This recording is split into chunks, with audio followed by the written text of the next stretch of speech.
اعوذ باللہ من الشیطان الرجیم بسم اللہ الرحمن الرحیم الحمد للہ رب العالمین والصلاة والسلام علی سید المرسلین وعلی اہل بیتہ الطیبین الطاہرین واللعنۃ الدائمۃ علی اعدائہم اجمعین من الآن الی قیام یوم الدین رب اشرح لی صدری ویسر لی امری واحلل عقدۃ من لسانی یفقہوا قولی اللہم صل علی محمد و آل محمد۔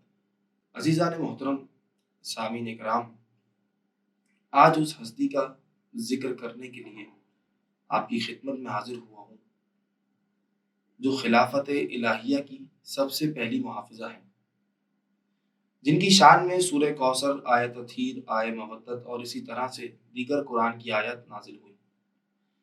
11 ائمہ کی جدہ مادر حسنین کریمین حضرت فاطمہ زہرا سلام اللہ علیہا 20 جمادی الثانی کو اس قرۂ ارض پر نبی کریم کے گھر میں ان کی آمد ہوئی، اور احادیث نبوی میں ان کے بے شمار القابات کا تذکرہ ہوا ہے: طاہرہ، معصومہ، محدثہ، سیدۃ النساء العالمین۔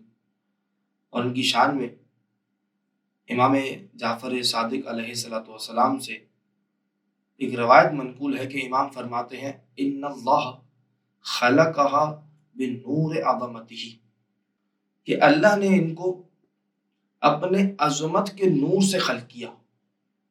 یعنی ان کے نور کا جلوہ کیا ہوگا کہ پروردگار نے اپنے عظمت کے نور سے ان کے نور کو خلق کیا۔ نور جناب سیدہ کی کیا عظمت ہوگی۔ علامہ مجلسی نے بحار الانوار میں رسول خدا حضرت محمد مصطفیٰ صلی اللہ علیہ وآلہ وسلم کی حدیث کو نقل کیا کہ عرش الہی پر فرشتے پنج تن پاک میں سے 4 انوار کا مشاہدہ کرتے جاتے اور اللہ کی تسبیح کر رہے تھے۔ وہ خدا کی تسبیح کر رہے تھے، تقدیس کر رہے تھے، سبوح قدوس سبوح قدوس۔ یہ 4 انوار کس کے تھے؟ پہلا نور نور محمد مصطفیٰ، دوسرا نور نور امام علی مرتضیٰ، تیسرا نور نور حضرت حسن مجتبیٰ، چوتھا نور نور سید الشہداء حضرت امام حسین علیہم السلام۔ ان 4 انوار کا مشاہدہ کرتے جاتے اور تسبیح اور تقدیس میں مشغول تھے۔ اب ذرا آمد نور زہرا کا ملاحظہ کیجئے کہ کس شان و شوکت سے نور جناب زہرا کی آمد ہوئی، کہ جناب سیدہ کے نور کی عظمت کس طرح سے فرشتوں کو پروردگار نے دکھائی کہ جب وہ تسبیح اور تقدیس میں مشغول تھے، ایک مرتبہ پروردگار کے حکم سے تمام فرشتوں پر ظلمت چھا گئی، ایک تاریکی چھا گئی، اور فرشتوں نے جب اس ظلمت کو دیکھا، اس تاریکی کو دیکھا، روایت کے جملے ہیں کہ ایک فرشتہ دوسرے فرشتے کو دیکھ نہیں پا رہا تھا، ایک فرشتہ دوسرے فرشتوں کا مشاہدہ نہیں کر پا رہے تھے، تب فرشتے پریشان ہوئے وہ تاریکی دیکھ کر، اور پروردگار کی بارگاہ میں کیا کیا؟ التماس کی، دعا کی۔ لیکن دعا کس انداز سے کی؟ روایت کے جملے ہیں، فرمایا ہم ان 4 انوار کا، جن کا وہ مشاہدہ کر رہے تھے، ان 4 انوار کا تجھے واسطہ دیتے پروردگار، ہم سے اس تاریکی کو دور کر دے، ہمیں اس ظلمت سے نجات دے۔ اس وقت آواز قدرت آئی: وَعِزَّتِي وَجَلَالِي لَأَفْعَلَنَّ، مجھے میری عزت کی قسم، مجھے میرے جلال کی قسم، میں ضرور تمہیں اس تاریکی سے نجات دوں گا، اس ظلمت سے نجات دوں گا۔ یہ وقت آمد ہے، آمد نور جناب زہرا کا وقت ہے۔ اس وقت پروردگار نے جناب زہرا سلام اللہ علیہ کے نور کو ایک قندیل کی مانند، ایک فانوس کی مانند عرش الہی پر بلند کیا۔ روایت کے جملے ہیں: فَظَهَرَتِ السَّمَاوَاتُ السَّبْعُ وَالْأَرْضُونَ السَّبْعُ، 7 آسمان روشن ہو گئے، 7 زمین روشن ہو گئی۔ اللہ اکبر۔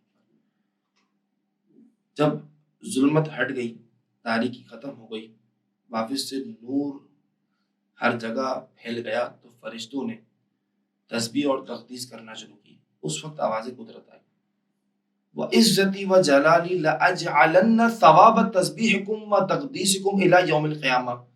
پروردگار ارشاد کرتا ہے کہ میری عزت کی قسم، میرے جلال کی قسم، میں ضرور روز قیامت تک تمہاری تسبیح کرنے کا ثواب، تمہارے تقدیس کرنے کا ثواب، وہ سبوح قدوس کر رہے تھے نا، اس کا جو ثواب ہے، پروردگار ان فرشتوں کا ثواب، جو فرشتے تسبیح اور تقدیس کر رہے ہیں، اس کا ثواب اس کو دے رہا ہے۔ فرمایا لِمُحِبِّي هَذِهِ الْمَرْأَةِ، اس مستور کے جتنے بھی چاہنے والے ان کے نامہ اعمال میں، وَأَبِيهَا وَبَعْلِهَا وَبَنِيهَا، ان کے والد یعنی حضرت محمد مصطفیٰ صلی اللہ علیہ وآلہ وسلم، ان کے شوہر نامدار یعنی امام علی مرتضیٰ علیہ السلام، ان کی اولاد یعنی امام حسن مجتبیٰ سے لے کر ہمارے آخری امام امام زمانہ حضرت مہدی عجل اللہ تعالیٰ فرجہ شریف، ان سب کے نام اعمال میں وہ جو فرض سبوح قدوس کر رہے ہیں، قیامت تک ان کا ثواب ان سب کے نام اعمال میں پروردگار لکھتا رہے گا۔ یہ جناب زہرا کے نور کے فضائل تھے۔ اب اگر بات کی جائے جناب سیدہ کی سلام اللہ علیہا، ان کے علم کے حوالے سے بات کی جائے تو ایک روایت القطرہ من بحار مناقب النبی والاطراء، آیت اللہ علامہ سید احمد المستنبط نے اپنی کتاب رحمۃ اللہ علیہ انہوں نے اپنی کتاب میں روایت نقل کی۔ روایت طویل ہے، میں مختصراً آپ کے سامنے پیش کروں گا۔ وہ مصحف، وہ صحیفہ، جناب سیدہ کا وہ صحیفہ، وہ مصحف جو رسول خدا کی وفات کے بعد بی بی کے لیے نازل ہوا، فرشتے لے کر آتے تھے، بی بی اس صحیفے کی زیارت کیا کرتی تھی۔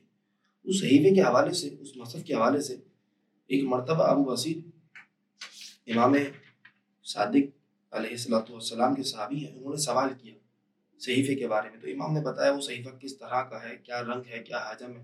اس تمام صحیفے کی صفات بتانے کے بعد، بیان کرنے کے بعد، ابو بصیر نے ایک سوال کیا، جعلت فداک فما فیہ، میں آپ پر قربان ہو جاؤں، مجھے بس یہ بتائیے اس میں ہے کیا، کس طرح کا علم ہے، کیا چیز ہے اس کے اندر، اس صحیفے میں کیا موجود ہے۔ امام فرماتے ہیں فیہ خبر ما کان و خبر ما یکون الی یوم القیامہ، روز قیامت تک جتنی چیزیں ہونے والی ہیں اور جو ہو چکا ان سب کی خبریں اس میں موجود ہے۔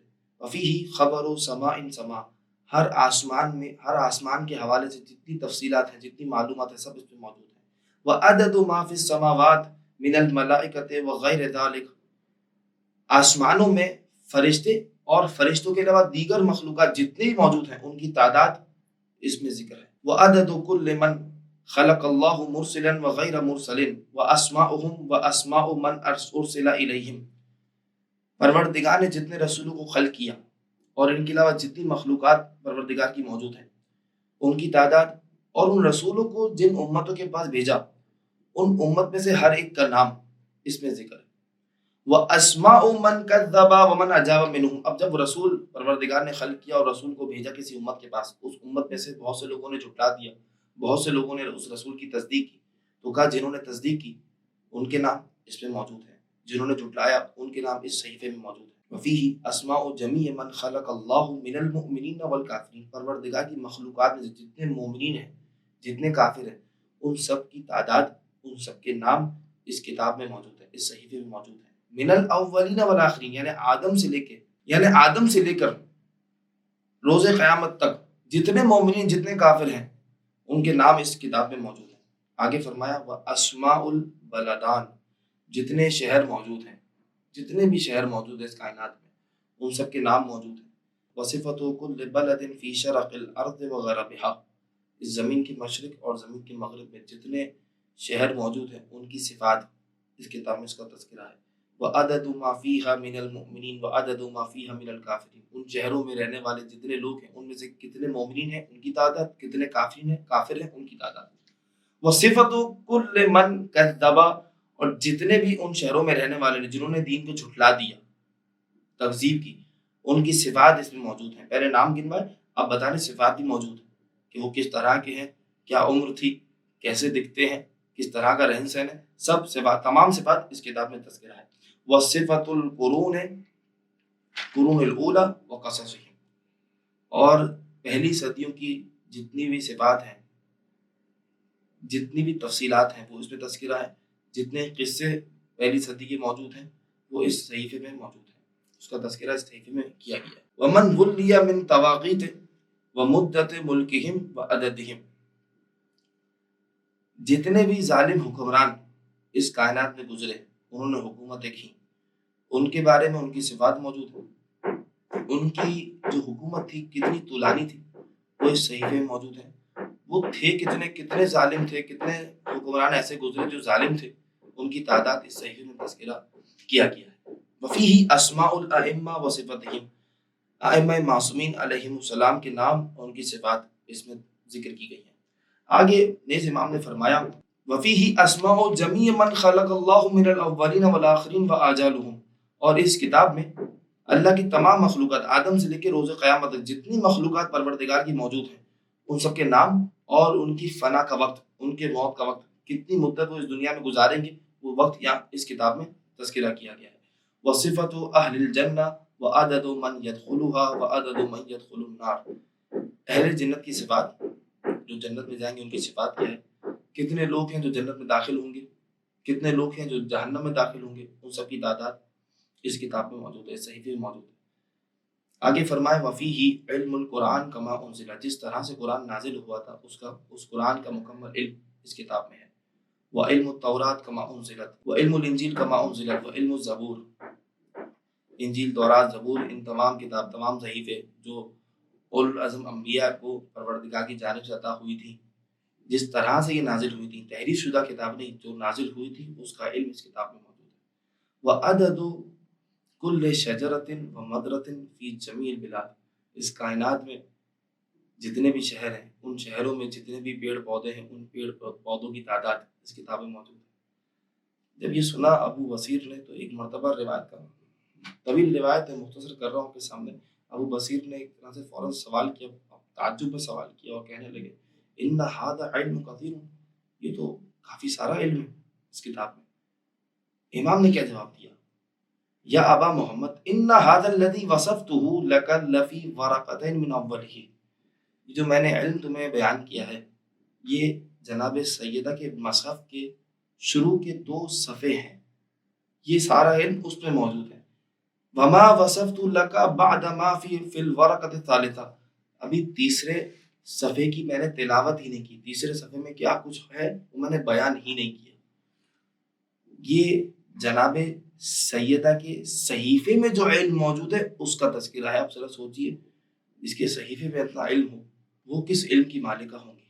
جناب سیدہ کا نور میں نے بیان کیا، جناب سیدہ کا علم میں نے بیان کیا۔ رسول خدا مسلمانوں کے سامنے جناب سیدہ کو کس طرح سے یاد کیا کرتے تھے، کبھی سیدۃ النساء العالمین کہا، کبھی طاہرہ، کبھی معصومہ، یہ فضائل مسلمانوں کے سامنے آشکار تھی۔ لیکن افسوس مسلمانوں نے ان کے ساتھ کیا کیا، جب خلافت الہیہ، امامت الہیہ پر کچھ مسلمانوں نے حملہ کرنا چاہا تو بی بی سیدہ سلام اللہ علیہ دیوار بن کر حائل ہو گئی اور امامت الہیہ کو ان کے حملوں سے بچایا۔ محسن اسلام ہے، محافظہ امامت الہیہ ہے۔ 2 جملے، ایک کتاب ہے الہجوم علی بیت فاطمہ، اس میں سے 1-2 جملے میں آپ کے سامنے پیش کرنا چاہوں گا مصائب کے حوالے سے، کہ جناب سیدہ کی مصیبت کا اگر ملاحظہ کیا جائے تو جتنی مصیبتیں تھیں اس میں سے ایک مصیبت آپ کے سامنے بیان کر رہا ہوں، وہ کون؟ جناب محسن کی شہادت۔ افسوس کی بات یہ ہے، جب تاریخ سے یا روایت میں وجہ ڈھونڈی کہ جناب محسن کی شہادت کی وجہ کیا ہے، تو یہ کتاب میرے سامنے موجود ہے، الہجوم علی بیت فاطمہ۔ مختلف کتابوں سے مختلف وجوہات موجود ہیں، یعنی ایک وجہ بیان نہیں کی کہ ایک وجہ ہے جس کی وجہ سے جناب محسن شہید ہو گئے۔ پہلی وجہ جو کتاب میں لکھی ہے، وَأَسَرَهَا بَيْنَ الْبَابِ وَالْحَائِطِ عَثْرَةً شَدِيدَةً قَاسِيَةً حَتَّى كَادَتْ رُوحُهَا أَن تَخْرُجَ مِنْ شِدَّةِ الْعُسْرَةِ، اس لعین نے، اس ملعون نے، ظالم نے اس طرح سے جناب سیدہ کو در و دیوار دبایا کہ قریب تھا، روایت کے جملے ہیں، قریب تھا کہ جناب سیدہ کی روح ان کے جسم سے پرواز کر جاتی۔ اس وقت جناب سیدہ نے ایک آواز بلند کی، آہ یا فضہ الیکی فخذینی فقط واللہ قتل ما فی احشائی، جو میرے بطن میں تھا وہ قتل کر دیا گیا۔ ایک علت۔ اسی کتاب میں دوسری علت بیان کی، ایک روایت ہے، الجأها کنفذ الی عضادۃ بیتها ودفعها فکسر ضلعا من جنبها، کنفذ نے ایسا دھکا دیا، پروردگار کی لعنت ہو ان سب پر، فکسر ضلعا من جنبها، ایک پسلی جناب سیدہ کی ٹوٹ گئی، فالقت جنینا من بطنها، جناب محسن شہید ہو گئے۔ دوسری علت۔ تیسری علت فرمایا، روایت کے جملے ہیں، لقدها بنعل السیف، تلوار ہوتی ہے، تلوار کا ایک دستہ ہوتا ہے، اس کو کہتے ہیں نعل السیف، تلوار کے دستے سے اتنا زور سے مارا وَأَنَّ الضَّرْبَ الصَّادِرَ مِنْهُ كَانَ السَّبَبُ فِي إِسْقَاطِ جَنِينِهَا، جس کی وجہ سے جناب محسن شہید ہو گئے. تیسری علت. چوتھی علت ضغطها خلف الباب فصاحت، دروازے کے پیچھے اس طرح سے دبایا گیا کہ جناب سیدہ نے ایک چیخ بلند کی اس درد کی وجہ سے. بعض علماء نے لکھا کہ یہ وجہ ہے جس کی وجہ سے جناب محسن شہید ہوئے. آخری علت بیان کر رہا ہوں. ضربها حتى ادماها او دفع الباب على بطنها، ایسا تماچا مارا، اس طرح سے مارا کہ جناب سیدہ کے جسم سے خون نکلنے لگا اور جلتے ہوئے دروازے کو ان کے جسم پر گرا دیا. وَلِذَا أُسْنِدَ الْإِسْقَاطُ إِلَيْهِ أَيْضًا، اور علماء نے یہ وجہ بھی بیان کی ہے کہ شاید اس وجہ سے بھی جناب محسن شہید ہوئے. پروردگار کی لعنت ہو ان تمام ظالموں پر. یہ وہ مسلمان تھے جو رسول اکرم صلی اللہ علیہ وآلہ وسلم کو دیکھتے تھے وہ کس طرح سے جناب سیدہ کی تعظیم کیا کرتے تھے. 6 مہینے 8 مہینے کی روایت ہے کہ جناب رسول خدا مدینہ کی گلی میں کھڑے ہو کر جناب سیدہ کے دروازے کی طرف رک کر کے سلام کیا کرتے تھے. مسلمان دیکھتے تھے، جب جناب سیدہ آتی تھیں اپنی جگہ بٹھاتے تھے. لیکن مسلمانوں نے کیا کیا؟ آخر میں دعا ہے کہ جس طرح سے جناب سیدہ نے اپنی مصیبت کے وقت ہمارے آخری امام کو پکارا تھا، ہم بھی اسی امام کے ظہور کی دعا کرتے ہیں کہ پروردگار تجھے جناب سیدہ کا واسطہ ہمارے امام کے ظہور میں تعجیل فرما اور ان کے ظہور سے جناب سیدہ کی قبر مطہر منور فرما. وآخر دعوانا ان الحمد للہ رب العالمین.